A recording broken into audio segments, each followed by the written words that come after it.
savez, dans le métier du cinéma, le directeur photo a une charge particulière. Lorsque vous commencez une production, le premier jour, vous tournez, le soir, tout le monde au visionnage. Et si, par malheur, l'actrice principale de la production dit « Ah, cette image ne me ressemble pas », on prend le contrat du directeur photo, on déchire. Il a perdu le job. Donc, c'est à vous de bien regarder l'actrice, les acteurs. Il y a un homme, quand vous le prenez, a deux profils.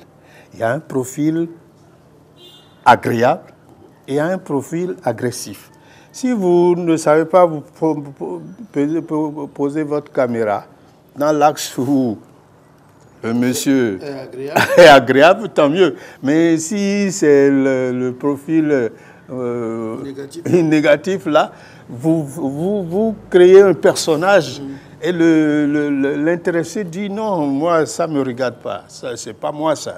Alors bien que c'est lui, parce que nous regardons le miroir sans faire attention si le gauche est bon ou le non. Nous habituellement l'homme regarde le miroir sans se découvrir vraiment. Mais moi, pour me maîtriser à cette découverte du profil bon, où le type, on peut dire qu'il est télégénique, photogénique, etc. Là, voilà. Donc, j'ai fait ces exercices, et on payait. On payait les mannequins, on payait. Je vous dis que lorsqu'un film américain commercial vient à Paris, on paye l'entrée au directeur photo principal, on me paye l'entrée. Et comme j'étais un peu déjà dégourdi, j'allais avec mon petit magnétophone. Hey, monsieur, cet effet-là, comment? Et il explique. Cet axe de caméra, comment on a fait? Il dit. Et après, on vient à l'école, on paye le réalisateur qui vient me faire conférence à moi seul. Comment il a fait, il a cherché l'argent, bon, quelles sont les motivations, etc. Et voilà comment j'ai été formé. Et donc, j'ai dépensé tout le budget. C'est le prince du cinéma. C'est le prince, mais ça m'a porté préjudice parce que je suis sorti d'un pays pauvre qui ne fait pas de cinéma, le Bénin ou le Dahomey. Donc, j'ai glissé sur, je ne sais pas, j'ai pris la pente de l'international. Je me suis retrouvé à la FEPACI en 1985 et la France a appris que je ne suis pas sur le terrain mais que je fais l'administration et elle s'est fâchée. Elle s'est fâchée. Je ne sais pas s'il y a d'autres directeurs photo africains formés comme j'ai été formé. Donc, mais j'ai toujours cette réserve-là en moi. Quand je vois les amis sur le terrain, je dis hey, toi, fais comme ça, toi, fais comme ça. Instinctivement, ce n'est pas pour les emmerder, ça vient tout. Donc, voilà un peu côté technique, comment côté formation.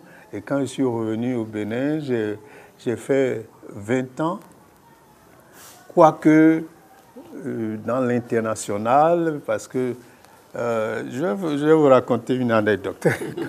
Quand je suis arrivé, un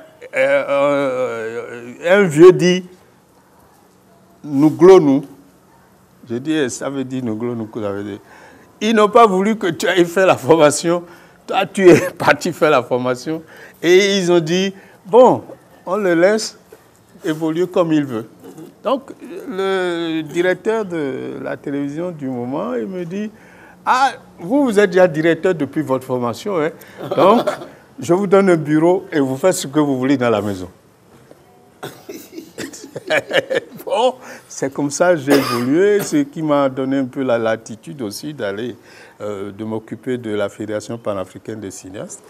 Et un jour, je trouve que, mais pourquoi les gens n'utilisent que la lumière à incandescence? je dis au directeur technique, je dis, moi j'ai appris à l'école à Paris, il y a de nouvelles lampes froides, bon, etc. Et il dit, ah, le conseiller blanc ne nous a pas dit ça. J'avais un conseiller blanc. Et je vois le monsieur, je dis, hey, monsieur, bon, vous connaissez les lampes à chimie? Il dit oui. Il dit, bon, mais je dis, mais pourquoi vous ne le conseillez pas ça? Parce que la lampe à incandescence, ça réchauffe tout le monde, etc. Il dit, ah, que ce n'est pas dans la coopération, on achète les choses par l'ambassade de France et que... Ah, je dis, bon, je vais voir le directeur technique, je dis, on va essayer cette lampe-là. Ah, le monsieur, il dit, ah, écoute, on va prendre 6 mois de ton salaire. Si on achète ces lampes et que ça ne marche pas, pendant 6 mois, on va garder. Voilà, je dis, non, mais faites ça, moi, pourvu que je montre mes talents. Ah, il dit, bon, d'accord. Il lance la commande. Les caisses sont arrivées. On dit, ah, Béanzin, tes bazars sont là. Hein. Donc, j'ai fait ouvrir les caisses. Je monte moi-même les lampes et j'allume. Il y a un amorçage de quelques secondes avant que la lumière ne se stabilise. Ah, le directeur technique fait comme ça, les autres techniciens ils regardent et la lumière devient bleue, calme, froide. Ah, le type, le directeur technique dit, ah, heureusement, sinon ton salaire c'est foutu. Alors, qu'est-ce qui s'est passé? Un jour, le président Mathieu Kérékou allait en visite, il sortait du pays. Je dis jamais les lumières au salon d'honneur. Oh, c'est tout le général. Hey, tu vas aller bombarder le salon, le salon va exploser. Je dis, mais comment? On utilise la chose ici, est-ce que le plateau... Il dit, ah, bon, prends tes responsabilités. Moi, je vais au salon d'honneur, j'installe la lumière, et le président s'assoit, j'amorce, et puis ça commence à se développer. Et vous connaissez Mathieu Kérékou. Il dit, ah, maintenant vous êtes bien, vous avez des lumières miraculeuses. Et ça ne chauffe plus. Et je transpirais. Bah, on a fait l'interview, j'ai réappliqué les choses. Mais le soir, à son retour, moi, je ne suis plus parti. Ils envoient leur mandarine, là, 3200 Kelvin, et puis Mathieu Kérékou refuse, il dit, ah, éteins-moi ça, où est l'autre lumière de ce matin? Tu vois? Donc, tout ça là, ça embêtait les gens parce qu'on dit, mais Béanzin là, il est apprécié.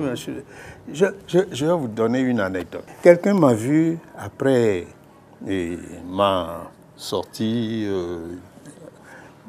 mon intégration à la Fédération panafricaine des cinéastes là, et j'étais parti prendre ma pension. C'est une personnalité de ce pays. On se rencontre là-bas. Il dit à la chef de division pension, vous connaissez ce monsieur? Et la dame dit, mais c'est l'un de mes usagers corrects, polis, généreux, etc.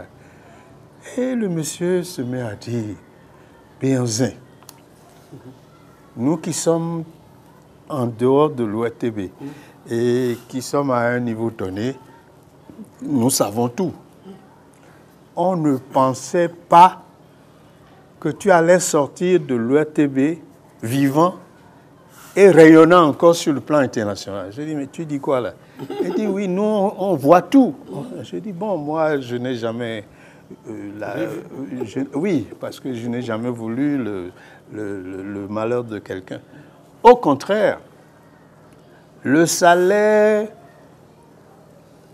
conformant au nouveau statut de l'ORTB, c'est moi qui les ai donné ça. On était 437 à l'époque, mais le gouvernement n'avait pas assez d'argent.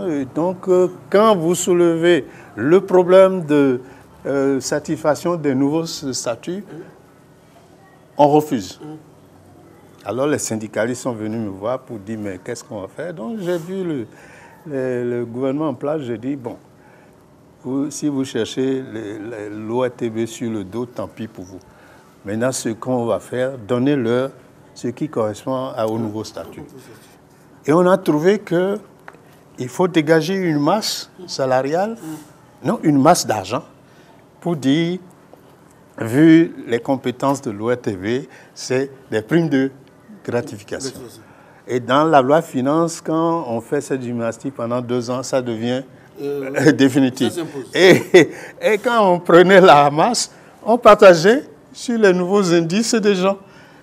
Mais pourtant, les gens ne pensaient pas que je devais être aimé par tout le monde. Il y a une autre anecdote, c'est la seule fois où le président Mathieu Kérékou a visité l'ORTB pendant 17 ans de révolution.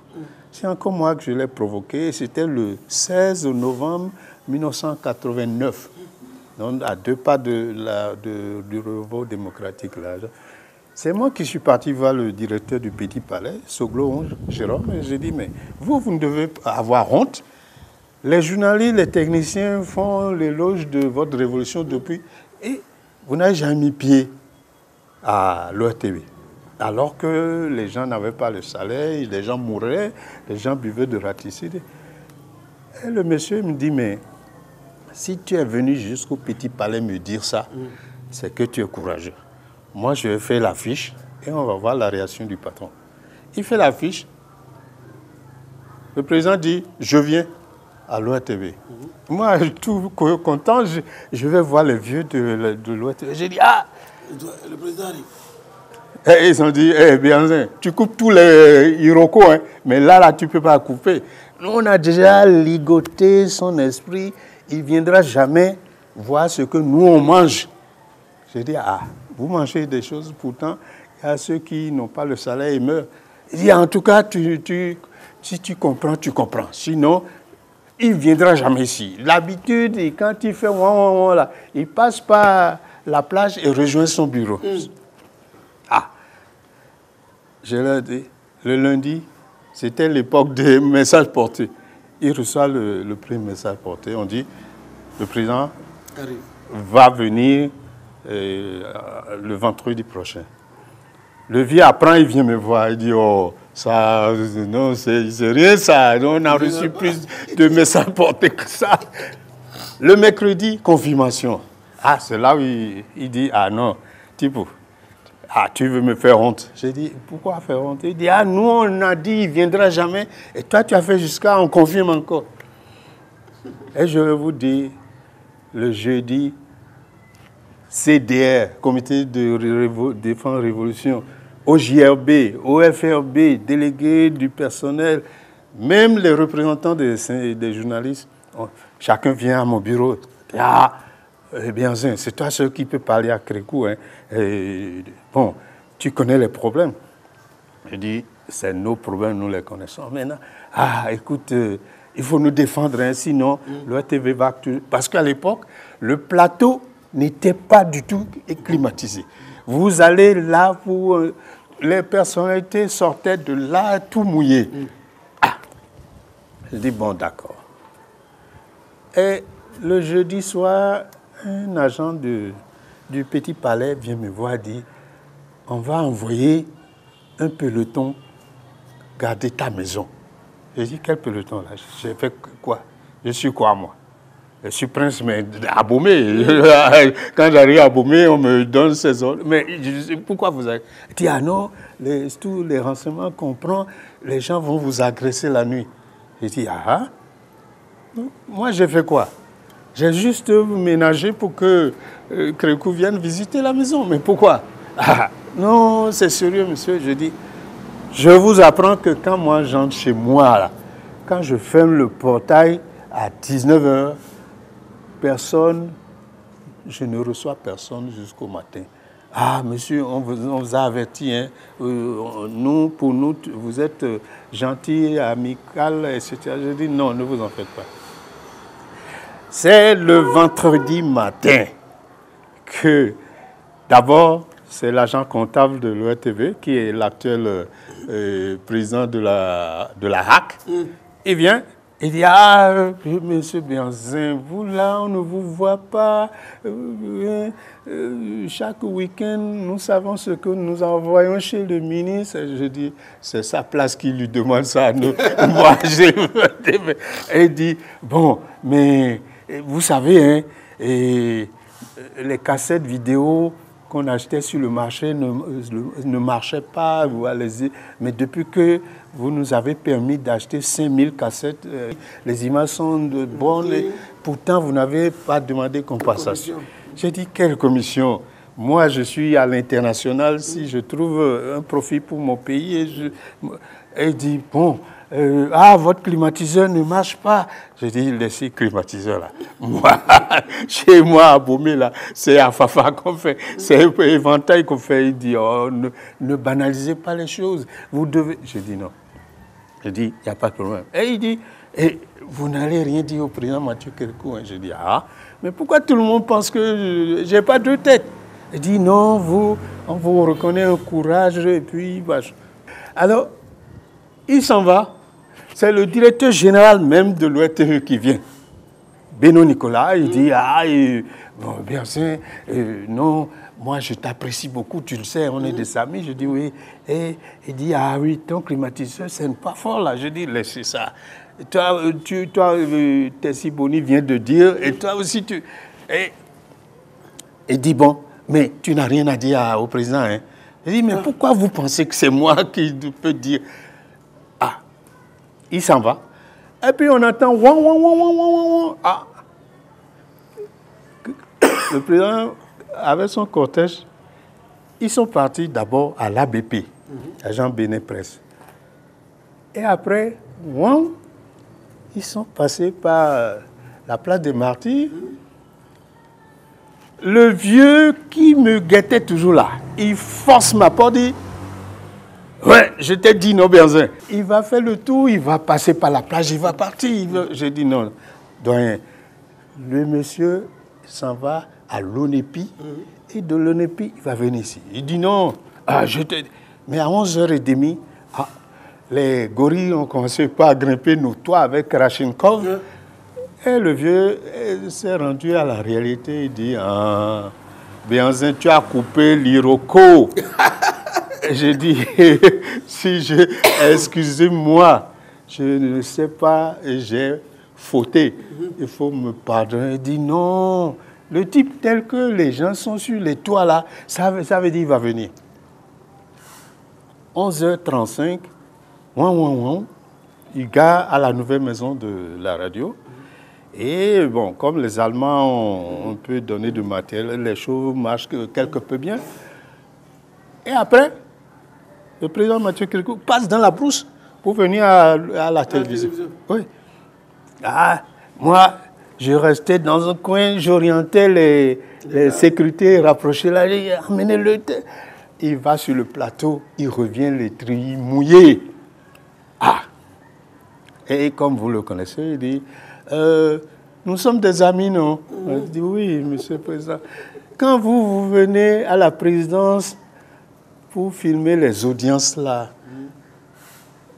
on vous donne fauteuil, vous vous asseyez, on dit oui. Il dit, moi aussi, je vais m'asseoir.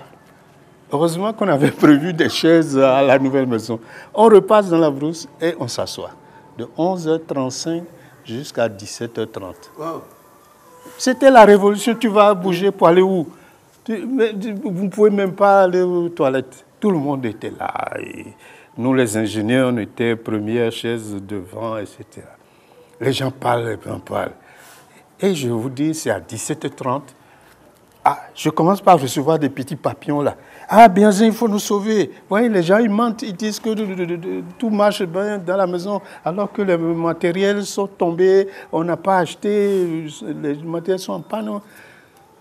Je vois 1, 2, 3 papiers. Je dis, bon, Jacques, il faut y aller. Ah, je lève le doigt. On dit, bon, moi aussi je vais pas. Et tout le monde dit, non, non, non, le président est fatigué, mon cher. On est là depuis le matin. Kérékou va vous prendre, c'est sûr.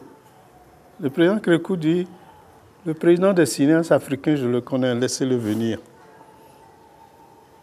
Et vrai pour vrai, hein, si les gens sont honnêtes, s'ils avaient gardé les images, je viens devant le président Mathieu Kérékou. Les autres tremblotaient. Moi, j'arrive, je dis, Monsieur le Président, c'est vous qui avez cassé ce pays. Oh. J'ai donné quelques exemples et j'ai cité Ernest Hemingway, qui a fait Le vieil homme à la mer. Je dis, Monsieur le Président, voyez, Kaba, Bioguera, Béanzin, Tofa, ils ont construit un gros poisson. Et vous avez fait déchiqueter ce gros poisson pour nous ramener le squelette sur la pêche. Et là, vous voyez comme le vieil homme et la mer, le vieil homme était fatigué en traînant ce squelette sur la plage. Vous-même, vous êtes fatigué. Ah, je prends l'exemple de Haïko Armand, de Ghanéen, qui dit « The beautiful ones are not yet born ». Le meilleur n'est pas encore. Donc, je lui ai donné cet exemple. Il paraît, le général Wens était là, il dit « Kérékou mettait le bras comme ça. Il prenait son bâton de gris-gris, il ne connaissait pas Jésus. Et il secoue, rien. Ah ! Owens m'avait dit, après, j'étais sûr qu'on allait te déchiqueter à Segbana cette nuit. Mais quand j'ai fini de parler avec les preuves, le président Kérékou, il prend la parole. Il dit, c'est là où il faut situer l'histoire. C'est là où le président Kérékou a demandé son absolution. Il dit, ce n'est pas moi qui ai cassé ce pays, c'est eux, les membres, bureaux politiques, cadres.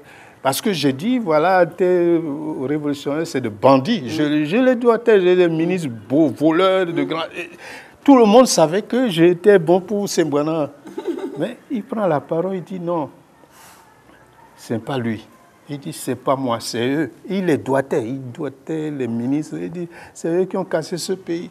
Et comme la nuit, ils font leur combine et le lendemain matin, ils m'amènent des papiers à signer. C'est là ma responsabilité. Mais c'est eux qui ont mangé, c'est eux. Il les doigtait. Et j'ai dit, bon, je veux qu'on ferme tous les services comptables de l'OATV. Il dit au ministre de l'Intérieur, Pratier Pancras, il dit, Monsieur le ministre de l'Intérieur, faites ce que Béanzin a dit. Et sur place, hein, Tokiwoki, les policiers ont envahi tout l'OATB, on a scellé les portes, tout ça. Bon? Oui. Ah, et je dis, Monsieur le Président, moi je veux une commission d'enquête. Pas les IGF ou les bandits là, hein, parce qu'ils s'arrangent toujours avec les directeurs des sociétés pour manger leur part. Je veux une commission militaire. Il dit au ministre de l'Intérieur, prenez note de ce que Béanzin a dit. Il était 18h. Oui, de 11h35 à 18h. Et la sécurité dit, bon, il fait son... Il est parti. Et je te dis, j'ai dit, bon, allons voir si les services comptables sont vraiment fermés. On arrive, c'était scellé, machin. Mais il y a un monsieur qui a osé, parce qu'il est le cousin direct du président Mathieu Kérékou. Un militaire qu'on a mis en civil à l'OTB, personne ne sait, c'est lui, il mange avec la mafia. Ce monsieur, il vient me taper 3 fois. Il dit, toi, on va te déchiqueter, tu ne seras même plus là pour voir comment on va manger la tête, les pieds, l'OTB. Là, je dis au ministre de l'Intérieur, je dis, ah, monsieur le ministre, vous n'avez pas réagi, il me menace là. Et j'ai appelé son nom et dit, toi, d'ici là, tu iras en prison. Ça n'a pas manqué. Un mois après, on lui a fabriqué un chèque prétendant qu'il y a une société de la place qui a bénéficié des prestations de l'OATV. On est parti voler le chèque de la société. On a rempli, on a imité la signature et on le met lui devant toujours pour ses... il est parti, il était là, debout, devant le guichet. Quand la police est venue le prendre, il a fait 3 mois de quoi lui gâcher son casier judiciaire. Voilà. Donc, voyez-vous, j'ai raconté ces anecdotes-là pour voir un peu que le cinéma béninois n'avance pas parce que le béninois, il faut vraiment m'excuser, le béninois n'est pas clair, le béninois est sombre. Et si vous cherchez à rendre le béninois clair, vous mettrez beaucoup de temps sur la terre.